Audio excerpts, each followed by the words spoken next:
Hello everyone, ಇದು ನಿಮ್ಮ ನೇತ್ರ ಸಂಡೇ ಎಪಿಸೋಡು. ನಿಮ್ಮೆಲ್ಲರಿಗೂ ಹೆಂಗೆ ಅನ್ನಿಸ್ತು ಅಂತ ನನಗೆ ಕಮೆಂಟ್ ಸೆಕ್ಷನಲ್ಲಿ ತಿಳಿಸಿ. ಇನ್ನು ನನ್ನ ಕೇಳೋದಾದರೆ, ಸೀರಿಯಸ್ಲಿ ಎಲ್ಲರಿಗೂ ಸೂಪರಾಗಿ ಕಿವಿ ಮಾತು ಹೇಳಿದ್ರು ಸುದೀಪ್ ಸರ್ ಅಂತ ಅನ್ನಿಸ್ತು. ಮತ್ತು ರಜತ್ ಅವರು ಭವ್ಯ ಅವ್ರ ಹತ್ರ ಮಾಡಿದ್ದ ಕನ್ವರ್ಸೇಷನ್, ಅಂದರೆ ಏನು ಹೇಳ್ತಾರೆ ಭವ್ಯ ಅವ್ರ ಹತ್ರ ಹೋಗಿ, ನಾನು ನಿಜ ಹೇಳ್ತೀನಿ, ತಡ್ಕೊಳ್ಳೋ ಶಕ್ತಿ ಇದೆಯಾ ಅಂತ ಹೇಳಿ, ನೀನು ಎಲ್ಲನೂ ಬೇಕಂತಲೇ ಮಾಡ್ತಾಯಿದ್ಯಾ, ಹೀಟ್ ಆಫ್ ದ ಮೂಮೆಂಟ್ಗೆ ಆಗ್ತಾಯಿಲ್ಲ, ಅದನ್ನು ಸರಿ ಮಾಡ್ಕೊ, ನಿನ್ನಲ್ಲಿ ಆಡುವಂಥ ಛಲ ಇದೆ, ಒಂದು ಗಟ್ಸ್ ಇದೆ, ಗೆಲ್ಲಬೇಕು ಅಂತ ಒಂದು ಆಸೆ ಇದೆ, ನೀನು ಎಲ್ಲಾನು ಕೇಪಬಿಲಿಟಿ ಇರೋಳು, ಆದರೆ ನೀನು ಮೋಸದಿಂದ ಆಡಿ ಗೆದ್ದರೂ ಪರವಾಗಿಲ್ಲ ಅಂತ ಅಂದ್ಕೊಳ್ತಾ ಇದೆಯಾ, ಇದನ್ನು ಒಂದು ತಿದ್ಕೋ ಅಂತ ಕಿವಿ ಮಾತು ಹೇಳ್ತಾರಲ್ವಾ.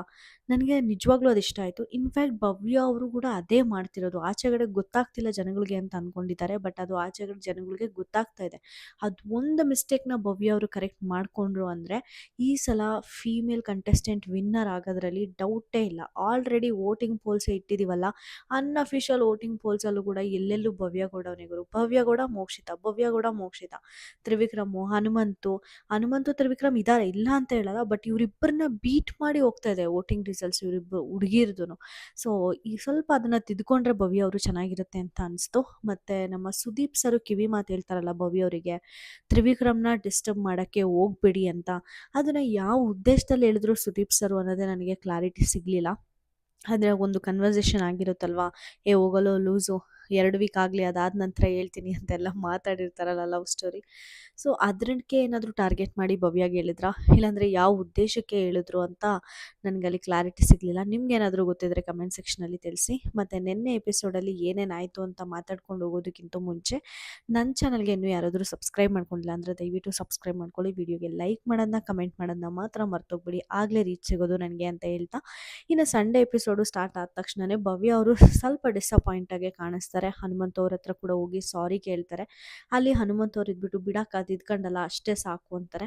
ಅಂದರೆ ಹನುಮಂತ್ ಅವರು ಯೋಚನೆ ಮಾಡೋ ರೀತಿ, ಅವರು ಒಂದು ಪ್ರತಿಕ್ರಿಯಿಸೋ ರೀತಿ ಎಲ್ಲ ಕಂಟೆಸ್ಟೆಂಟ್ಸ್ಗೆ ಕಂಪೇರ್ ಮಾಡಿದ್ರೆ ಸಿಕ್ಕಾಪಟ್ಟೆ ಡಿಫ್ರೆಂಟ್ ಆಗಿರುತ್ತೆ. ಮತ್ತು ತುಂಬ ಅಂದರೆ ತುಂಬ ಪೇಷನ್ಸ್ ಇರೋ ವ್ಯಕ್ತಿ ಅಂತ ಅನಿಸ್ತು ನನಗೆ. ಅವರು ಭವ್ಯ ಅವ್ರ ಹತ್ರ ಹೋಗ್ಲಿ ಬಿಡಕ್ಕ ತಿದ್ಕೊಂಡಲ್ಲ ಅಂದಿದ್ದು ನನಗೆ ಸಿಕ್ಕಾಪಟ್ಟೆ ಖುಷಿ ಆಯಿತು. ಇನ್ನೇನು ಅದನ್ನು ಬಿಟ್ಟರೆ ಜೈಲಲ್ಲಿ ಚೈತ್ರಕ್ಕ ಅವ್ರ ಹತ್ರ ಭವ್ಯ ಅವ್ರು ಹೇಳ್ತಾ ಇರ್ತಾರೆ, ಬಿಡು ನಾನು ತಪ್ಪು ಮಾಡಿ ಜೈಲಿಗೆ ಬಂದಿದ್ದೀನಿ, ನನಗೆ ಬೇಜಾರಿಲ್ಲ, ಎಷ್ಟೋ ಜನ ತಪ್ಪು ಮಾಡ್ದೇ ಜೈಲಿಗೆ ಹೋಗ್ತಾರೆ, ಅವ್ರಿಗೆ ಹೆಂಗೆ ಅನಿಸ್ಬೇಡ ಅಂತ ಶೇರ್ ಮಾಡ್ತಿರ್ತಾರೆ. ಆ ಟೈಮಲ್ಲಿ ನಮ್ಮ ರಜತ್ ಅವರು ಎಲ್ಲರೂ ಹೋದ್ಮೇಲೆ ಬಂದಾಗ ಭವ್ಯ ಅವರಿಗೆ ಕಿವಿ ಮಾತು ಹೇಳ್ತಾರೆ. ನನಗೆ ರಜತ್ ಅವ್ರದ್ರಲ್ಲಿ ತ್ರಿವಿಕ್ರಮ್ ಅವ್ರದ್ರಲ್ಲಿ ಅದೇ ಇಷ್ಟ ಆಗೋದು. ಅವರು ಯಾರು ಫ್ರೆಂಡ್ ಅಂತ ಅಂದ್ಕೊಂಡಿರ್ತಾರೋ ಆ ಫ್ರೆಂಡ್ಗೆ ಬುದ್ಧಿವಾದ ಹೇಳ್ಬೇಕಾದ್ರೆ ಅವರೆಲ್ಲೂ ಹೈಲೈಟ್ ಆಗಬೇಕು ಅಂತ ಟ್ರೈ ಮಾಡಲ್ಲ. ಮತ್ತು ಆ ಮನುಷ್ಯನಿಗೆ ಏನು ಹೇಳ್ಬೇಕು ಅಂತ ಇರುತ್ತೋ ಅದನ್ನು ಪ್ರೈವೇಟಾಗಿ ಹೇಳ್ತಾರೆ. ಪಕ್ಕದಲ್ಲಿ ಕರ್ಕೊಂಡು ಬಂದು ಪ್ರೈವೇಟಾಗಿ ಬಂದು ಮಾತಾಡ್ತಾರೆ. ಆ ಒಂದು ಏನು ಮಾತಾಡ್ತಾ ಇದ್ದಾರೆ ಅದು ನನ್ನ ಫ್ರೆಂಡ್ಗೆ ವೀಕ್ನೆಸ್ ಆಗಿ ಬೇರೆಯವರು ತಗೋಬಾರ್ದು ಅನ್ನೋ ಒಂದು ಉದ್ದೇಶದಲ್ಲಿ, ಅದು ನನಗೆ ಸಿಕ್ಕಾಪಟ್ಟೆ ಇಷ್ಟ ಆಯಿತು. ಆ ಕಡೆ ಈ ಕಡೆ ಇದ್ದಾರಾ ಅಂತ ತಿರುಗಿ ನೋಡಿ ರಜತ್ ಅವರು ಮಾತಾಡ್ತಾರೆ. ಭವ್ಯ ಅವರಿಗೆ ಹೇಳ್ತಾರೆ, ಆ್ಯಕ್ಚುಲಿ ನೋಡು, ನಾನು ನಿಜ ಹೇಳ್ತೀನಿ ನಿನಗೆ, ನೀನು ತಡ್ಕೊಳ್ಳೋ ಶಕ್ತಿ ಇದೆಯಾ, ನಿನ್ಗೆ ಯಾಕೆ ಗೇಮಲ್ಲಿ ಹಿಂಗೆ ಆಗ್ತಾಯಿದೆ ಅಂತ ನಾನು ಎಕ್ಸ್ಪ್ಲೇನ್ ಮಾಡ್ತೀನಿ, ತಡ್ಕೊಳ್ಳೋ ಶಕ್ತಿ ಇದೆಯಾ ಅಂತ ಕೇಳಿಬಿಟ್ಟು ಕನ್ವರ್ಸೇಷನ್ನ ಸ್ಟಾರ್ಟ್ ಮಾಡ್ತಾರೆ. ನೋಡು ಭವ್ಯ, ನೀನು ಯಾವುದು ತಪ್ಪುಗಳು ಮಾಡ್ತಾ ಇದೆಯಾ, ಅದು ಯಾವುದು heat of a moment, spur of a moment ಆಗ್ತಾಯಿಲ್ಲ, ಅದನ್ನು ನೀನು ಬೇಕು ಅಂತಲೇ ಮಾಡ್ತಾ ಇದೆಯಾ. ನಿನ್ನಲ್ಲಿ ಆ್ಯಕ್ಚುಲಿ ಆಡುವಷ್ಟು ಛಲ ಇದೆ, ಹಠ ಇದೆ, ಗೆಲ್ಲಬೇಕು ಅನ್ನೋ ಒಂದು ಹಠ ಇದೆ, ಆಡಬೇಕು ಅಂತ ಒಂದು ಛಲ ಇದೆ, ತುಂಬ ಸ್ಟ್ರಾಂಗ್ ಆಗಿದೆಯಾ. ಸೊ ಹಿಂಗಿರ್ಬೇಕಾಗಿರೋಳು ಹೆಂಗಾದರೂ ಮಾಡಿ ಗೆದ್ಬಿಡಬೇಕು, ಮೋಸ ಮಾಡಾದರೂ ಪರವಾಗಿಲ್ಲ ಗೆದ್ಬಿಡಬೇಕು ಅಂತ ಅಂದ್ಕೊಳ್ತಾ ಇದೆಯಾ. ಅದೇ ನೀನು ಮಾಡ್ತಿರೋ ತಪ್ಪು. ನೀನು ಬಲ್ಲೂನ್ ಹಿಡ್ಕೋಬೇಕಾದ್ರೆ ಹಿಂಗೆ ಏನದು ಬುಟ್ಟಿನ ಹಿಂಗೆ ಹಿಡಿದಲ್ಲ, ಅದು spur of a moment, heat of a moment ಆಗಿರೋದಲ್ಲ. ನೀನು ಗೊತ್ತಿದ್ದೇನೆ ಆ ಬಕೆಟ್ನ ಹಿಡ್ದಿದ್ಯಾ ನೀರು ಬೀಳೋಕ್ಕೆ, ಅದನ್ನು ನೀನು ಒಪ್ಕೋಬೇಕು. ಫಸ್ಟು ನಿನಗೆ ನೀನು ಒಪ್ಕೋಬೇಕು, ಅದು ನೀನು ಮೋಸ ಮಾಡೇ ಆಡ್ತಾ ಇದೆಯಾ ಅಂತ. ಅದನ್ನು ಬಿಟ್ಟರೆ ಕ್ಯಾಪ್ಟನ್ಸಿ ಟಾಸ್ಕಲ್ಲಿ ಬಾಲು ನಾವು ಎಲ್ಲರೂ ಕೂಡ ಒಪ್ಕೋಬೇಕು, ಭವ್ಯವರು ಗೊತ್ತಿದ್ದೇನೆ ಅಲ್ಲಿ ತೊಗೊಬಂದಿರೋದು ಬಾಲ್ನ, ಅದು ಅವ್ರ ತಪ್ಪು ಮಾತ್ರ ಆಗಿರಲಿಲ್ಲ, ಅದಕ್ಕೋಸ್ಕರ ಅವ್ರು ಅಷ್ಟೊಂದು ನೆಗೆಟಿವ್ ಆಗಲಿಲ್ಲ. ಬಟ್ ಗೊತ್ತಿದ್ದೇನೆ ತಪ್ಪು ಮಾಡ್ತಾ ಇರೋದಂತೂ ನಿಜ. ಮತ್ತು ತಲ್ದಿಂಬಲ್ಲೂ ಕೂಡ ಅಷ್ಟೇ, ನಾನು ರಿವ್ಯೂವಲ್ಲೂ ಹೇಳಿದ್ದೆ, ರಜತ್ ಅವರು ಯೂಶ್ವಲಿ ಈಸಿಯಾಗಿ ಸುಳ್ಳು ಹೇಳಲ್ಲ. ಸೊ ಅವರು ಬಂದು ಭವ್ಯ ಈ ಥರ ಬಿಡು ಅಂತಂದ್ಲು, ಅದಕ್ಕೆ ಬಿಟ್ಟೆ ಅಂತ ಹೇಳ್ತಾರೆ. ಮತ್ತು ನಮಗೆ ವಿಟಿ ಕೂಡ ಇದೆ, ಸುಮ್ಮನಿರು ಅಂತಾರೆ. ಆ ಥರ ಪಿಸುಧ್ವನಿಲಿ ಬಂದಿದೆ ಅಂದರೆ ಭವ್ಯ ಅವ್ರಿಗೆ ಗೊತ್ತಿದೆ ಬಾಲ್ ಎತ್ಕೊಂಡಿದ್ದಾರೆ ಅಂತ. ಸೊ ಹಿಂಗೆ ಚಿಕ್ಕದು ಕ್ಲೂ ಬಿಟ್ಕೊಂಡು ಹೋಗ್ತಾ ಇದ್ದರೆ ಭವ್ಯ ಅವರು ಆಚೆಗಡೆ ಅಷ್ಟು ನೆಗೆಟಿವಿಟಿ ಅಂತೂ ಖಂಡಿತ ಒತ್ಕೋತಾರೆ ಅವ್ರ ತಲೆ ಮೇಲೆ. ಇದೊಂದು ಸ್ವಲ್ಪ ಕರೆಕ್ಟ್ ಮಾಡಿಕೊಂಡ್ರು ಅಂದರೆ ಅವ್ರಿಗೆ ಬರೋಷ್ಟು ಫ್ಯಾನ್ಸು ಇನ್ನು ಯಾರಿಗೂ ಬರಲ್ಲ. ವಿನ್ನರ್ ಮಟೀರಿಯಲ್ ಆಗ್ಬೋದು. ನೋಡಬೇಕು ಮುಂದಿನ ದಿನಗಳಲ್ಲಿ ಭವ್ಯ ಅವರು ಇದನ್ನು ತಿದ್ಕೊಂಡು ಮುಂದೆ ಹೋಗ್ತಾರಾ ಅಂತ. ಬಟ್ ಅದನ್ನು ಅಲ್ಲಿ ಒಪ್ಕೊಂಡಂಗಂತೂ ಕಾಣಲಿಲ್ಲ ಭವ್ಯ ಅವರು ರಜತ್ ಹೇಳ್ಬೇಕಾದ್ರೆ. ಇಲ್ಲ ಇಲ್ಲ ಅಂತಲೇ ಇದ್ದರು. ಆದರೆ ಅದನ್ನು ತಿದ್ಕೊಳ್ಳೋ ಅವಶ್ಯಕತೆ ಮಾತ್ರ ಭವ್ಯ ಅವರಿಗೆ ಇವಾಗ ಸಿಕ್ಕಾಪಟ್ಟೆ ಇದೆ ಅಂತಲೇ ನನಗನ್ಸೋದು. ಇನ್ನು ಈ ಒಂದು ವಿಚಾರ ಬಿಟ್ಟರೆ ಸುದೀಪ್ ಸರ್ ಬರ್ತಾರೆ. ಭವ್ಯನ ಕರ್ಕೊಂಡು ಬರ್ರಿ ಅಂತ ಅಂದಾಗ ಭವ್ಯ ಫುಲ್ ಬೇಜಾರಾಗಿರ್ತಾರೆ. ತ್ರಿವಿಕ್ರಮ್ ಅವರು ಎದ್ದು ನಿಂತು ತ್ರಿವಿಕ್ರಮ್ ಎಂಟೈರ್ ಮನೆ ಸಾರಿ ನಮಗೆ ಇದು ಒಂದು ಸ್ವಲ್ಪ ಚಿಕ್ಕದಂಗೆ ಕಾಣಿಸುತ್ತೆ, ಬಟ್ ಅಲ್ಲಿ ಹೊಡೆದ ರಭಸ ಆ ವಿಟಿ ನೋಡಿದಾಗ ಗೊತ್ತಾಗಿದ್ದು ಎಷ್ಟು ಜೋರಾಗಿ ಬಿತ್ತು ಅಂತ. ಎಲ್ಲ ಅಮ್ಮಂದ್ರಿಗೆ ಯಾರಿಗಾದ್ರೂ ಬೇಜಾರಾಗಿದ್ದರೆ ಹನುಮಂತ ಅವ್ರ ಅಮ್ಮನಿಗೆ ಎಕ್ಸ್ಪೆಷಲಿ ಸಾರಿ ನಾವು ಬೇಕು ಅಂತ ಮಾಡಿಲ್ಲ ಅಂತ ಅಂದ್ಬಿಟ್ಟು ಎಲ್ಲರೂ ಕೈ ಎತ್ತು ಮುಗಿತಾರೆ. ಭವ್ಯ ಅವ್ರು ಅಳಕ್ಕೆ ಸ್ಟಾರ್ಟ್ ಮಾಡ್ತಾರೆ. ನನಗಿದ್ದೇ ಬೇಜಾರಾಗೋದು ಭವ್ಯ ಅವ್ರ ವಿಚಾರದಲ್ಲಿ. ಮಾತುಗೊಳ್ತಾರೆ ಮಾತುಗೊಳ್ತಾರೆ ನಿಂತು ಫೈಟ್ ಮಾಡಬೇಕು, ಆನ್ಸರ್ ಕೊಡಬೇಕು. ಅದನ್ನು ಬಿಟ್ಟು ಅಳೋದೇನು ಗುರು ಅಂತ ಅನ್ಸುತ್ತೆ ನನಗೊಂದೊಂದ್ಸಲ. ಸೊ ಹಿಂಗಿರೋದು ಬಿಟ್ಟು ಭವ್ಯ ಅವರು ಫೈಟ್ ಬ್ಯಾಕ್ ಮಾಡಿದ್ರೆ ಚೆನ್ನಾಗಿರುತ್ತೆ. ಅದಕ್ಕೆ ಸುದೀಪ್ ಅವರು ನನಗೆ ತವರಿಗೆ ಬಾ ತಂಗಿ ಆಗಕ್ಕೆ ಇಷ್ಟ ಇಲ್ಲ, ಇದು ಸಂಡೇ ಫಂಡೇ ಎಪಿಸೋಡು, ಎಲ್ಲರೂ ಕೂಡ ತುಂಬ ಚೆನ್ನಾಗಿ ನಗ್ನಾಗ್ತಾರೆ, ಇಲ್ಲಾಂದ್ರೆ ಹೇಳಿ ಇನ್ನೊಂದೆರಡು ಮೂರು ವಿಟಿ ಹಾಕ್ತೀನಿ ಅಂತಾರೆ. ಯಾರ್ಯಾರಿಗೆ ಬೇಕಪ್ಪ ವಿಟಿ ಅಂತಂದರೆ ಯಾರು ಕೈ ಎತ್ತಲ್ಲ. ಸುದೀಪ್ ಸರ್ ಎದ್ಬಿಟ್ಟು ಇವಾಗಂತೂ ರಜತ್ ಕೈಯೇ ಎತ್ತಲ್ಲ ಬಿಡಿ, ನೆನ್ನೆನೇ ಸಿಕ್ಕಾಪಟ್ಟೆ ಹಾಕೊಂಡು ರುಬ್ಬಾಕಿದ್ದೀವಿ, ಇವಾಗ ಕೈ ಎತ್ತಿದ್ರೆ ಅಷ್ಟೇ ಅಂತ ಅಂದ್ಬಿಟ್ಟು ರಜತ್ ಅವ್ರು ಕಾಲು ಎಳಿತಾರೆ. ಇನ್ನು ಅದನ್ನು ಬಿಟ್ಟರೆ ನಮ್ಮ ಎಲ್ಲರಿಗೂ ಕೇಳ್ತಾ ಇರ್ತಾರೆ ಧನರಾಜ್ ಅವರು ಅವರೆಲ್ಲರಿಗೂ, ಏನು ಧನರಾಜ್ ಅವರೇ ಬರೀ ದೋಸ್ತನ ಜೊತೆ ಅಲ್ಲಿ ಆ ಒಂದು ಡೋರಲ್ಲೇ ಕೂತ್ಕೊಂಡೇ ಬರ್ತಾ ಇದ್ದೀರಾ, ದೋಸ್ತ ನೋಡಿದ್ರೆ ಟಿಕೆಟು ಫಿನಾಲೆ ಗೆದ್ಬಿಟ್ಟ ಅಂತ ಎಲ್ಲ ಕಾನ್ವರ್ಸೇಷನ್ ಮಾಡ್ತಿರ್ಬೇಕಾದ್ರೆ ಅಲ್ಲಿ ಡೋರಿಂದೇ ಹಂಗೆ ಕುತ್ಕೊಂಡು ಮಾತಾಡ್ತಿರ್ತೀರಲ್ಲ, ಯಾರಾದರೂ ಫರ್ ಅಂತ ಹೇಳ್ಕೊಂಡ್ಬಿಟ್ರೆ ಏನು ಮಾಡ್ತೀರಾ ಧನರಾಜ್ ಅವರೇ ಅಂತ ಕೇಳ್ತಾರೆ. ಅದಕ್ಕೆ ಧನರಾಜ್ ಅವ್ರು ಸರ್ ನನಗೆ ಹತ್ರ ಕನಸು ಕೂಡ ಬಿದ್ದಿತ್ತು ಸರ್ ಅಂತ ಎಲ್ಲ ಹೇಳ್ತಿದ್ರೆ, ಇಲ್ಲಿ ನಮ್ಮ ಚೈತ್ರಾ ಮೇಡಮ್ ಫನ್ ಏನು ಜನ್ರೇಟ್ ಆಯಿತು ಅದು ಸಿಕ್ಕಾಪಟ್ಟೆ ಮಜಾ ಕೊಡ್ತು. ಇನ್ ಕೇಸ್ ಏನಾದರೂ ಅಲ್ಲಿ ಚೈತ್ರ ಕೂತು ಮಾತಾಡ್ಬಿಟ್ಟಿದ್ರೆ ನಾನು ಹೇಳ್ಕೊಂಡ್ಬಿಡ್ತಿದ್ದೆ ಆಚೆಗಡೆ ಅಂತಾರೆ ಸುದೀಪ್ ಸರ್. ಅದು ನಂಗೆ ಸಿಕ್ಕಾಪಟ್ಟೆ ನಗು ಬಂತು, ಒಂದು ಸ್ವಲ್ಪ ಕಾಮಿಡಿ ಜನ್ರೇಟ್ ಆಯಿತು. ಚೈತ್ರ ನೀವೇನಾದರೂ ಅಲ್ಲಿ ಕೂತು ಮಾತಾಡಿದರೆ ಡೆಫಿನೆಟ್ಲಿ ನಾನು ಎಳ್ಕೊಂಡು ಬಿಡ್ತಿದ್ದೆ ರೀ. ಅವಾಗ ಮನೆಯೆಲ್ಲ ಎಷ್ಟು ಖುಷಿ ಪಟ್ಟಿರೋರು ಗೊತ್ತಾ, ಹೇಳ್ರಿ ಯಾರ್ಯಾರು ಯಾರ್ಯಾರು ಖುಷಿ ಪಡ್ತಿರ್ಲಿಲ್ಲ. ಖುಷಿ ಪಡ್ತಾ ಇದ್ರೆ ಚೈತ್ರ ಅವ್ರು ಹೋಗಿದ್ದಾಗ ಕೈ ಎತ್ರಿ ಅಂತ ಅಂದರೆ ಹನುಮಂತು ಮತ್ತು ನಮ್ಮ ಮೋಕ್ಷಿತ್ ಅವ್ರು ಎತ್ತಲಿಲ್ಲ ಅನ್ಸುತ್ತೆ, ಮಿಕ್ಕಿದವರೆಲ್ಲ ಎತ್ತಿದ್ರು ಅನ್ಸುತ್ತೆ. ಆಗ ಹಂಗಾದ್ರೆ ಸೇಫ್ಗೆ ಮಾಡ್ತಾ ಇದ್ದಾರೆ ಅಷ್ಟೇ ಇವರೆಲ್ಲರಿಗೂ ಹೋಗ್ಬೇಕಂತಲೇ ಇರೋದು ನೀವು ಅಂತಂದರೆ ನಮ್ಮ ಹನುಮಂತ್ ಮತ್ತು ಸುದೀಪ್ ಸರ್ ಹೇಳ್ತಾರೆ, ಚೈತ್ರ ಅವ್ರು ಏನಾದ್ರೂ ಹಂಗೆ ಹೋದ್ರು ಕೂಡ ಮತ್ತೆ ಯಾವುದಾದ್ರೂ ಒಂದು ಯಾವುದಾದ್ರೂ ಒಂದು ಡೋರಿಂದ ಫೈರ್ ಬ್ರ್ಯಾಂಡ್ ಇಸ್ ಬ್ಯಾಕ್ ಅಂತ ಬಂದ್ಬಿಡ್ತಾರೆ ಅಂದರೆ ಹನುಮಂತ್ ಅವರು, ಹಾಂ ಸರ್ ನಾನು ಅದಕ್ಕೆ ಸರ್ ಕೈ ಎತ್ತಲಿಲ್ಲ ಅಂತೆ. ಮತ್ತು ಇವರಿಗೆ ಎಲ್ಲರಿಗೂ ಕ್ಯಾಪ್ಟನ್ಸಿ ಯಾಕೆ ಆಗಿಲ್ಲ ಅಂತ ಮೋಕ್ಷಿತ ಧನರಾಜ್ ಅವ್ರು ಎಲ್ಲರಿಗೂ ಕೇಳ್ತಿರ್ಬೇಕಾದ್ರೆ ಸುದೀಪ್ ಸರ್ ನಮ್ಮ ಚೈತ್ರ ಅವ್ರು ಏನಾದರೂ ಕ್ಯಾಪ್ಟನ್ ಆಗಿಬಿಟ್ಟಿದ್ರು ಅಂದರೆ ಅಪ್ಪಿ ತಪ್ಪಿ ಹನುಮಂತು ಆಗೋ ಬದಲು ಅಷ್ಟೇ ಮನೆ ಮುಗೀತು. ರಜತ್ ಏನು ಮಾಡ್ತಾಯಿದ್ರು ಅಂದರೆ ರಜತ್ತು ಸರ್ ನನ್ನ ಪಾತ್ರೆ ಗೀತ್ರೆ ಎಲ್ಲ ನನ್ನ ಕೈಯಲ್ಲೇ ತೊಳಸಿ ಇವ್ರು ಟಾರ್ಚರ್ ಕೊಟ್ಬಿಟ್ಟಿರೋರು ಸರ್ ನನಗೆ ಅಂತೆ. ಭವ್ಯ ಅವರು ಒಂದು 5 ನಿಮಿಷ ಸ್ಪೀಚ್ ಕೊಟ್ಟು ನಮ್ಮನ್ನು ಸಾಯಿಸ್ಬಿಟ್ಟಿರೋರು ಸರ್ ಅಂತ. ಅದಕ್ಕೆ ಸುದೀಪ್ ಸರ್ ಹಬ್ಬ ನನ್ನ ಕಷ್ಟ ಅರ್ಥ ಆಗಿರೋದು ನಿಮ್ಮೊಬ್ಬರಿಗೆ ಅಂತ ಅಂದ್ಬಿಟ್ಟು ಒಂಥರ ಆ ಒಂದು ಕನ್ವರ್ಸೇಷನ್ ಏನಿರುತ್ತೆ ನಾನು ಎಕ್ಸ್ಪ್ಲೇನ್ ಮಾಡೋದಕ್ಕಿಂತ ಅದನ್ನ ನೋಡ್ತಾ ಇದ್ರೆ ನಾನಂತೂ ಒಂದು 3-4 ಸಲ ಎಪಿಸೋಡ್ ನೋಡಿದ್ದೀನಿ ಸಂಡೇ ಎಪಿಸೋಡು. ಸಿಕ್ಕಾಪಟ್ಟೆ ಅಂದರೆ ಸಿಕ್ಕಾಪಟ್ಟೆ ಫನ್ ಜನ್ರೇಟ್ ಆಯಿತು. ಮತ್ತು ಬಾಯ್ಸ್ ಆ್ಯಂಡ್ ಗರ್ಲ್ಸ್ ಅನುಪಮ್ ಅವ್ರು ಬಂದಿದ್ರಲ್ಲ, ಆ ಪ್ರೋಮೋ ಶಾಟ್ ತೋರಿಸಿದ್ರು, ತುಂಬ ಚೆನ್ನಾಗಿ ಬಂದಿತ್ತು ಪ್ರೋಮೋ ಶಾಟು. ಆ ಪ್ರೋಮೋ ಶಾಟ್ಸ್ ಬಗ್ಗೆ ಮಾತಾಡ್ತಾ ಏನು ರಜತ್ ಎಲ್ಲರಿಗೂ 4 ಜನಕ್ಕೂ ಹುಡುಗಿರಿಗೂ ಹಾಕ್ಬಿಟ್ರಿ ಟಿಕೆಟು ಹೋಮ್ ಅನ್ನೋದನ್ನ, ಏನು ಹುಡುಗಿರು ಒಬ್ಬರು ಅರ್ಹರಲ್ವಾ ಅಂತ ಅಂದಾಗ ರಜತ್ ಅವ್ರು ಎಕ್ಸ್ಪ್ಲೇನ್ ಮಾಡ್ತಿರ್ಬೇಕಾದ್ರೆ ಫೇಶಿಯಲ್ ಹಿಂಗೆ ಎಕ್ಸ್ಪ್ರೆಷನ್ ಇಲ್ದಂಗೆ ಮಾತಾಡಿ ರಜತ್ ಅಂದಾಗ ಅದು ಒಂದು ಸ್ವಲ್ಪ ಸಿಕ್ಕಾಪಟ್ಟೆ ಫನ್ ಜನ್ರೇಟ್ ಆಯಿತು. ಅಲ್ಲಿ ಒಂದು ಸ್ವಲ್ಪ ಟಾಸ್ಕ್ ಆಡೋಕ್ಕೆ ಸ್ಟಾರ್ಟ್ ಮಾಡಿಸ್ತಾರೆ ಸುದೀಪ್ ಸರು ಹುಡುಗಿರು ಮತ್ತು ಹುಡುಗರಿಗೆ.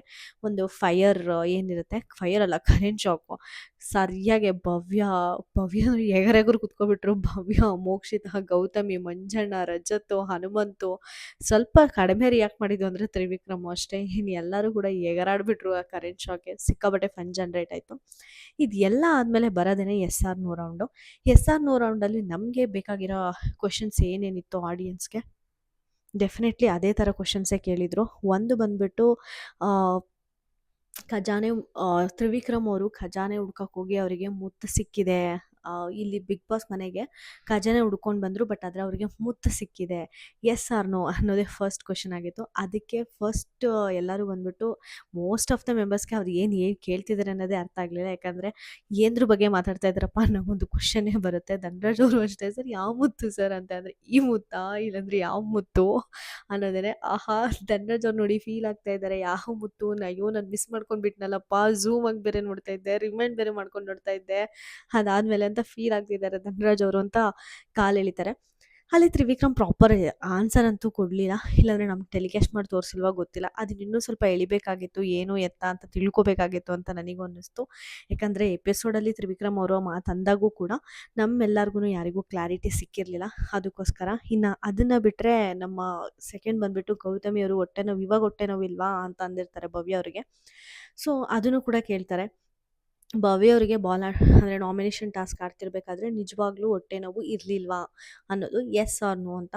ನನಗೆ ಅಲ್ಲಿ ಕೇಳೋದಾದರೆ ಹುಡುಗಿಯರಿಗೆ ಡೆಫಿನೆಟ್ಲಿ ಹೊಟ್ಟೆ ನೋವು ಬರುತ್ತೆ ಆಯಿತಾ. ಸ್ವಲ್ಪ ಜನಕ್ಕೆ ಬರುತ್ತೆ, ಸ್ವಲ್ಪ ಜನಕ್ಕೆ ಬರಲ್ಲ. ಸ್ವಲ್ಪ ಜನಕ್ಕೆ ಬಂದರೂ ಕೂಡ ಅದು ಯಾವ ಎಫೆಕ್ಟ್ ಅಂದರೆ ಸ್ವಲ್ಪ ಜನಕ್ಕೆ ಕಡಿಮೆ ನೋವುತ್ತೆ, ಸ್ವಲ್ಪ ಜನಕ್ಕೆ ಜಾಸ್ತಿ ನೋವುತ್ತೆ, ಆ ಥರ ಇತ್ತು. ಅಲ್ಲಿ ಭವ್ಯ ಅವ್ರ ಫೇಸಲ್ಲಿ ಸ್ವಲ್ಪ ಡಲ್ನೆಸ್ ಅಂತೂ ಡೆಫಿನೆಟ್ಲಿ ಕಾಣಿಸ್ತಾ ಇತ್ತು ಆಯಿತಾ. ನಮ್ಮ ಗೌತಮಿ ಅವ್ರು ಯಾವಾಗ ಭವ್ಯ ಅವರಿಗೆ ಆ ಮಾತು ಅಂದ್ರೋ ಇವಾಗ ಹೊಟ್ಟೆ ನೋವು ಇಲ್ವಾ ಅಂತ, ಅವಾಗ ಫುಲ್ ಡೌನ್ ಆಗೋದ್ರು ಭವ್ಯ ಅವರು. ಅಂದರೆ ಅದು ಡೆಫಿನೆಟ್ಲಿ ಕುಗ್ಗಿಸುತ್ತೆ, ನಾನು ನಾಟಕ ಮಾಡ್ತಾ ಇದ್ದೀನಿ ಅಂತಿದ್ದಾರಾ ಅಂತ. ಅಲ್ಲಿ ನಾಮಿನೇಷನ್ ಟಾಸ್ಕ್ ಆಡ್ತಾ ಇರಬೇಕಾದ್ರೆ ಹೊಟ್ಟೆ ನೋವು ಅಂತ ಇರೋಕ್ಕಂತೂ ಆಗಲ್ಲ ಅಲ್ವಾ, ಫೈಟ್ ಬ್ಯಾಕ್ ಮಾಡಬೇಕು ಅಂತಲೇ ಅಂದ್ಕೊಳ್ತಾರೆ. ಆದರೆ ಮೋಸ್ಟ್ ಆಫ್ ದ ಕಂಟೆಸ್ಟೆಂಟ್ಸು ಇಲ್ಲ ಸರ್ ಇರಲಿಲ್ಲ ಅಂತ ಅನಿಸುತ್ತೆ ಅಂತ ಹೇಳಿದ್ದು ನನಗೆ ಸಿಕ್ಕಾಪಟ್ಟೆ ಬೇಜಾರಾಯಿತು.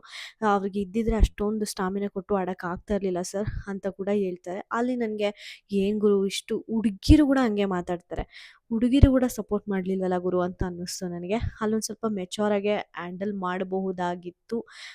ಥಿಂಕ್ ಮಾಡಬೇಕು ಆ್ಯಕ್ಚುಲಿ ಹುಡುಗಿರ್ ಪೀರಿಯಡ್ಸ್ ಅಂತ ಬಂದಾಗ ಹುಡುಗರು ಥಿಂಕ್ ಮಾಡಲಿಲ್ಲ, ಇಲ್ಲಿ ಹುಡುಗಿರು ಥಿಂಕ್ ಮಾಡಲಿಲ್ಲ. ಒಂದು ಸಿಲ್ಲಿಯಾಗೆ ತೊಗೊಂಡ್ಬಿಟ್ರ ಆ ವಿಷಯ ಅಂತ ಅನ್ನಿಸ್ತು. ಇನ್ನು ಅದನ್ನು ಬಿಟ್ಟರೆ ಧನ್ರಾಜ್ ಅವರು, ಕ್ಯಾಪ್ಟನ್ ಆದ ಧನ್ರಾಜ್ ಅವರು ಫ್ರೆಂಡ್ಶಿಪ್ ಅನ್ನೋ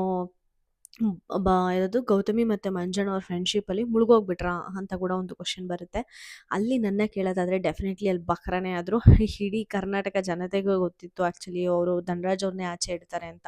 ಅಲ್ಲಿ ಒಂದೇ ಒಂದು ಸಲ ಯೋಚನೆ ಮಾಡಿ ಮಂಜಣ್ಣ ಗೌತಮಿ ಅವ್ರನ್ನ ಆಚೆ ಇಟ್ಟಿದ್ರು ಅಂದಿದ್ರೆ ಸೀರಿಯಸ್ಲಿ ಮಂಜಣ್ಣನ ಗ್ರಾಫ್ ಎಲ್ಲೋ ಹೋಗಿರೋದು. ಬ್ಯಾಕ್ ಮಂಜಣ್ಣ ಅಂತ ಪ್ರತಿಯೊಬ್ಬರು ಕೂಡ ಪೋಸ್ಟ್ ಹಾಕ್ಕೊಂಡಿರೋರು. ಬಟ್ ಮಂಜಣ್ಣ ಚಾನ್ಸ್ ಕೊಡ್ತಾನೆ ಇಲ್ಲ. ಇನ್ನು ಒಂದೇ ಒಂದು ವಾರ ಇದೆ, ಇದರಲ್ಲಿ ಏನಾದರೂ ಗೌತಮಿ ಮಂಜಣ್ಣನೇ ಎತ್ತಾಕ್ತಾರಾ ಅಂತ ನನಗಂತೂ ಹೆವಿ ಅನ್ನಿಸ್ತಾ ಇದೆ.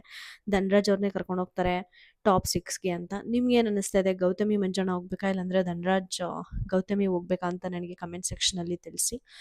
ಈ ಒಂದು ಎಸ್ ಆರ್ ನೋ ರೌಂಡ್ ಎಲ್ಲ ಆದಮೇಲೆ ಬರೋದು ಕಲರ್ ಶಾಟ್. ಎಲ್ಲರೂ ಕೂಡ ಯಾರ್ಯಾರು ಚೈತ್ರಕ್ಕ ಬಂದ್ಬಿಟ್ಟು ಹನುಮಂತುಗೆ ಕೊಡ್ತಾರೆ, ಗೌತಮಿ ಹನುಮಂತು ಕೊಡ್ತಾರೆ, ಮಂಜಣ್ಣ ಹನುಮಂತುಗೆ ಕೊಡ್ತಾರೆ, ಮತ್ತು ಇವರು ಮೋಕ್ಷಿತಾ ಅವರು ಬಂದ್ಬಿಟ್ಟು ತ್ರಿವಿಕ್ರಮ್ ಅವರು ಕೊಡ್ತಾರೆ, ಭವ್ಯ ತ್ರಿವಿಕ್ರಮು ಕೊಡ್ತಾರೆ, ತ್ರಿವಿಕ್ರಮು ಹನುಮಂತುಗೆ ಕೊಡ್ತಾರೆ. ಪ್ರತಿಯೊಂದು ರಜತ್ ಅವ್ರು ಬಂದ್ಬಿಟ್ಟು ತ್ರಿವಿಕ್ರಮ್ಗೆ ಕೊಡ್ತಾರೆ. ತ್ರಿವಿಕ್ರಮ್ಗೆ 4 ಬರುತ್ತೆ, ಹನುಮಂತಗೆ 4 ಬರುತ್ತೆ, ರಜತ್ ಅವ್ರಿಗೆ 1 ಬರುತ್ತೆ. ಇನ್ನು ಮಿಕ್ಕಿದವ್ರಿಗೆ ಯಾರಿಗೂ ಬರಲ್ಲ. ಆಗ ಸುದೀಪ್ ಸರ್ ಹೇಳ್ತಾರೆ, ಈ ಕಲ್ಲ ಶಾಟ್ಗೂ ಕೂಡ ಭಯ ಪಟ್ಟು ಕೂತ್ಕೊಳ್ತಾ ಇದ್ದೀರಲ್ಲ, ನಿಮ್ಗೆ ಏನು ಹೇಳಬೇಕು ಅಂತಲೇ ಗೊತ್ತಾಗ್ತಾ ಇಲ್ಲ. 50 ದಿನ ಆದಮೇಲೆ ಬರ್ತಾರೆ ರಜತ್ ಅವರು. ವೈಲ್ಡ್ ಕಾರ್ಡ್ ಎಂಟ್ರಿ ಬಂದಿದೆ, ಇಬ್ಬರು ಕಂಟೆಸ್ಟೆಂಟ್ಸ್ಗೂ ಕೂಡ ಅಷ್ಟೊಂದು ಕಲ್ಲರ್ ಬಂದಿದ್ದಾವೆ, ಅಲ್ಲಿ ಕೂತಿದ್ದಾರೆ. ಬಟ್ ಡೇ 1ಇಂದ ಆಡ್ತಾ ಇರೋರು, ನೀವು ಏನು ಮಾಡ್ತಾ ಇದ್ದೀರಾ, ಫಸ್ಟು ಎಚ್ಚೆತ್ಕೊಳ್ಳಿ, ಸ್ವಲ್ಪ ಚೆನ್ನಾಗಿ ಆಟ ಆಡಿ. ಅಂದರೆ ಯಾವ ಫ್ರೆಂಡ್ಶಿಪ್ಪು ಎಲ್ಲೂ ಏನು ಕೆಲ್ಸಕ್ಕೆ ಬರಲ್ಲ ಇಲ್ಲಿ. ಒಂದು ಗೇಮ್ ಅಂತ ಬಂದಮೇಲೆ ನಮ್ಮ ವೃತ್ತಿಗೆ ಆ ಫ್ರೆಂಡ್ಶಿಪ್ಪು ಅಡ್ಡ ಬರಬಾರ್ದು ಅಂತ ಅಂದರೆ ಒಂಥರ ಡೈರೆಕ್ಟಾಗೇ ತ್ರಿವಿಕ್ರಮು ಮತ್ತು ಗೌತಮಿ ಮತ್ತು ಭವ್ಯ ಮತ್ತು ಮಂಜಣ್ಣ ಈ 4 ಜನಕ್ಕೆ ಹೇಳ್ತಾರೆ. ಯಾಕಂದರೆ ಅವ್ರು ಹೇಳ್ತಾರೆ, ಅಂದರೆ ಫ್ರೆಂಡ್ಶಿಪ್ ಅಂದರೆ ನಿಮ್ಮ ಪ್ರಕಾರ ಏನು ಅಂತ ಕೇಳಿದಾಗ ಪಾಸಿಟಿವು ನೆಗೆಟಿವು ಎಲ್ಲನೂ ಕೊಟ್ಟು ಎಲ್ಲ ಎಮೋಷನ್ನು ತುಂಬಿರೋದೇ ಫ್ರೆಂಡ್ಶಿಪ್ಪು. ಚೆನ್ನಾಗಿ ಎಕ್ಸ್ಪ್ಲೇನ್ ಮಾಡ್ತಾರೆ ಭವ್ಯ ಮತ್ತು ತ್ರಿವಿಕ್ರಮ್ ಅವರಿಬ್ರು. ನಿನ್ಗೇನಾದರೂ ಕಷ್ಟ ಬಂದಾಗ ತಿರುಗಿ ನೋಡು ನಾನು ಇದ್ದೀನಿ ಅಂತ ಒಂದು ಧೈರ್ಯ ಕೊಡೋದೇ ಫ್ರೆಂಡ್ಶಿಪ್ಪು. ಹಂಗೆ ತುಂಬ ಚೆನ್ನಾಗಿ ಎಕ್ಸ್ಪ್ಲೇನ್ ಮಾಡ್ತಾರೆ ಆಯಿತಾ. ಬಟ್ ಆ ಫ್ರೆಂಡ್ಶಿಪ್ಪು ಗೇಮಲ್ಲಿ ಬರಲ್ಲ, ಇಂಡಿವಿಜುವಲ್ ಗೇಮ್ ಆಡಿ ವಿನ್ ಆಗಿ ಹತ್ತಿರ ಬರ್ತಾ ಇದೆ, ಒಂದೇ ಒಂದು ವಾರ ಇದೆ, ಎಲ್ಲರೂ ಚೆನ್ನಾಗಿ ಆಡಿ ಅಂತ ಹೇಳ್ಬಿಟ್ಟು ಎಲ್ಲರಿಗೂ ಒಂದು ಗುಡ್ ಸಜೆಷನ್ ಕೊಟ್ಟರು ಅಲ್ಲಿ ಸುದೀಪ್ ಸರ್ ಅಂತ ಅನ್ನಿಸ್ತು. ಅದಾದಮೇಲೆ ಭವ್ಯಗೆ ಕೊಟ್ಟಿದ್ದ ಸಜೆಷನ್ನೇ ನನಗೆ ಏನು ಗುರು ಏನು ಹೇಳಕ್ಕೆ ಟ್ರೈ ಮಾಡ್ತಾ ಇದ್ದಾರೆ ಅಂತ ಅನ್ನಿಸ್ತು. ಯಾಕಂದರೆ ಭವ್ಯ ಅವ್ರಿಗೆ ಹೇಳ್ತಾರೆ, ನಿಮ್ಮ ಪ್ಲಸ್ ಆ್ಯಂಡ್ ಮೈನಸ್ ಅವ್ರಿಗೆ ಗೊತ್ತಿದೆ ಅಂದರೆ ಇವಾಗ ಇಬ್ರಿಗೊಬ್ರು ಅಂದರೆ ಇವತ್ತು ನೀವಿಬ್ಬರೇ ಇದ್ದೀರಾ ಅಂದರೆ ವಿನ್ನರ್ ಆಗಬೇಕಾದ್ರೆ ಪ್ಲಸ್ ಆ್ಯಂಡ್ ಮೈನಸ್ ಗೊತ್ತಿದ್ರೆ ನೀವು ಹೆಂಗೆ ಗೆಲ್ತೀರಾ. Definitely opposite person plus and minus, ನಿಮ್ಮ ಪ್ಲಸ್ ಆ್ಯಂಡ್ ಮೈನಸ್ಗೆ ಗೊತ್ತಿರೋ ವ್ಯಕ್ತಿನೇ ಗೆಲ್ತಾನಲ್ವಾ. ನಮ್ಮ ಪ್ರೊಫೆಷನ್ಗೆ ನಮ್ಮ ಫ್ರೆಂಡ್ಶಿಪ್ನ ಅಡ್ಡ ಬರಬಾರ್ದು, ಆ ಥರ ನೋಡ್ಕೊಳ್ಳಿ ಅಂತ ಹೇಳ್ತಾರೆ. ಮತ್ತು ಭವ್ಯಾಗೆ ಇನ್ನೊಂದು ಅಡಿಷ್ನಲ್ ಇದು ಕೊಡ್ತಾರೆ ಸಜೆಷನು. ಅಲ್ಲ, ನೀವು ಈ ಥರ ತ್ರಿವಿಕ್ರಮ್ಗೆ ಪಾಸಿಟಿವ್ ನೆಗೆಟಿವ್ ಗೊತ್ತಿದ್ದರೆ ಪಾಸಿಟಿವ್ ನೆಗೆಟಿವ್ ಎಲ್ಲನೂ ತಿಳ್ಕೊಳಕ್ಕೆ ಹೋಗಬೇಡಿ, ಅವ್ರ ಹತ್ರ ಡಿಸ್ಕಸ್ ಮಾಡೋಕ್ಕೆ ಹೋಗಬೇಡಿ, ಮತ್ತು ಅವ್ರನ್ನ ಡಿಸ್ಟರ್ಬ್ ಮಾಡೋಕ್ಕೆ ಕೂಡ ಹೋಗಬೇಡಿ ಅಂತ ಹೇಳ್ತಾರೆ. ಇದು ಯಾವ ಉದ್ದೇಶದಲ್ಲಿ ಹೇಳಿದ್ರು ಅಂತಲೇ ನನಗೆ ಗೊತ್ತಾಗಲಿಲ್ಲ. ನಿಮ್ಗೇನು ಅನ್ನಿಸ್ತು ಅಂತ ನನಗೆ ಕಮೆಂಟ್ ಸೆಕ್ಷನಲ್ಲಿ ತಿಳಿಸಿ ಈ ಒಂದು ವಿಚಾರದ ಬಗ್ಗೆ. ಇದನ್ನೆಲ್ಲ ಬಿಟ್ಟು ಎಲಿಮಿನೇಷನ್ನು ಆಬ್ವಿಯಸ್ಲಿ ಫಸ್ಟ್ರಲ್ಲಿ ತ್ರಿವಿಕ್ರಮ್ ಸೇವ್ ಆಗ್ತಾರೆ, ನೆಕ್ಸ್ಟು ಮೋಕ್ಷಿತ ಸೇವ್ ಆಗ್ತಾರೆ. ಡೇಂಜರ್ ಝೋನಲ್ಲಿರೋ ನಮ್ಮ ಧನ್ರಾಜು ಮತ್ತು ಚೈತ್ರ ಅವ್ರಿಗೆ ಒಂದು ಎನ್ವಲಪಲ್ಲಿ ಯಾರು ಸೇವ್ ಆಗಿದ್ದಾರೆ ಅಂತ ಹೆಸರಿರುತ್ತೆ, ಅದನ್ನು ಹುಡುಕಿ ಯಾರ ಹೆಸರಿರುತ್ತೋ ಅವರು ಮನೇಲಿರ್ತಾರೆ. ಯಾರು ಹೆಸರು ಆ ಎನ್ವಲಪಲ್ಲಿ ಇರಲ್ಲ ಅವರು ನನ್ನ ಸ್ಟೇಜ್ ಮೇಲೆ ಬಂದು ಮೀಟ್ ಆಗ್ತೀರಾ ಅಂತ ಹೇಳಿ ಸ್ಟೇಜ್ ಮೇಲೆ ಕರ್ಕೊಳ್ತಾರೆ. ಚೈತ್ರ ಅವ್ರ ವಿಟಿ ಮಾತ್ರ ಸಿಕ್ಕಾಪಟ್ಟೆ ಚೆನ್ನಾಗಿರುತ್ತೆ. ಅವ್ರ ತಂಗಿ ಹತ್ರನೂ ಕೂಡ ಸ್ವಲ್ಪ ಕಾಲಿಳಿತಾರೆ ಸುದೀಪ್ ಸರು, ನಿಮ್ಮ ಕತೆ ಏನಮ್ಮ, ನಾನಂತೂ ಬಚಾವಾದೆ ಅಂತ. ಅದಾದಮೇಲೆ ಉತ್ತಮ ತೊಗೊಂಡು ಹೋಗ್ತಾ ಇದ್ದಾರಲ್ಲ, ಅದು ಖುಷಿನೇ. ಸೀರಿಯಸ್ಲಿ ನಾನ್ ಎಂಟರ್ಟೈನ್ಮೆಂಟ್ ಫೀಲ್ಡಿಂದ ಬಂದು ಇಷ್ಟೊಂದು ಜನ ಪವರ್ಫುಲ್ ಕಂಟೆಸ್ಟೆಂಟ್ಸ್ ಮಧ್ಯೆ 100 ಡೇಸ್ ಅವ್ರ ಜರ್ನಿ ಫಿನಿಷ್ ಮಾಡಬೇಕು ಅಂದರೆ ಅದು ನಿಜವಾಗ್ಲೂ ಈಸಿ ಕೆಲಸ ಅಲ್ಲ. ಅದನ್ನು ತುಂಬ ಚೆನ್ನಾಗಂತೂ ಮಾಡಿದ್ದಾರೆ ಇವರು ಚೈತ್ರ ಅವರು. ಅವರಿಗೆ ಇರೋ ನೆಗೆಟಿವಿಟಿ ಕೂಡ ಅಷ್ಟೋ ಇಷ್ಟೋ ಹೋಗಿದೆ. ಬಾಯ್ಬಿಡ್ಕೆ ಅನ್ನೋ ಹೆಸರಂತೂ ಬಂದಿದೆ, ಅದು ನೆಕ್ಸ್ಟ್ ವಿಚಾರ. ಓವರಾಲ್ ನೆನ್ನೆ ಸಂಡೇ ಎಪಿಸೋಡ್ ನೋಡಿದಾಗ ಸಖತ್ ಫನ್ ಇತ್ತು. ಮತ್ತು ಯಾರ್ಯಾರಿಗೆ ಏನೇನು ಬುದ್ಧಿವಾದ ಹೇಳ್ಬೇಕು ಅದನ್ನೆಲ್ಲ ಹೇಳಿದರು. ಮಂಜು ಅವ್ರು ಕೂಡ ಸ್ವಲ್ಪ ಸಪೋರ್ಟ್ ಮಾಡಿದರು, ಅದು ಬೇಕು ಮಂಜುಗೆ. ಇವಾಗ ನೋಡಬೇಕು ಈ ವಾರ ಎಲ್ಲರ ಆಟ ಹೆಂಗಿರುತ್ತೆ ಅಂತ. ಫಸ್ಟ್ನೇ ಆಟ ನೋಡಿದ್ರೆ ಆಲ್ಮೋಸ್ಟ್ ಎಲ್ಲ ಟಫ್ ಕಂಟೆಸ್ಟೆಂಟ್, ಮಂಜನಾ, ಗೌತಮಿ, ತ್ರಿವಿಕ್ರಮ್ ಅವರ ಜೊತೆ ಎಲ್ಲ ಆಚೆ ಬಿದ್ದಿದ್ದಾರೆ. ಭವ್ಯ ಫಸ್ಟ್ ಟಾಸ್ ಗೆದ್ದಿದ್ದಾರೆ ಅನ್ನೋದು ಕೂಡ ಟಾಕ್ ಇದೆ. ಮುಂದಕ್ಕೆ ಯಾರು ಸೇವ್ ಆಗಬಹುದು ಅಂತ ನನಗೆ ಕಮೆಂಟ್ ಸೆಕ್ಷನಲ್ಲಿ ತಿಳಿಸಿ. ವಿಡಿಯೋ ಇಷ್ಟ ಆದರೆ ದಯವಿಟ್ಟು ಲೈಕ್, ಶೇರ್ ಆ್ಯಂಡ್ ಸಬ್ಸ್ಕ್ರೈಬ್ ಅಂತ ಹೇಳ್ತಾ ನಾನು ವಿಡಿಯೋನ ಮುಗಿಸ್ತಾ ಇದ್ದೀನಿ. Thank you so much.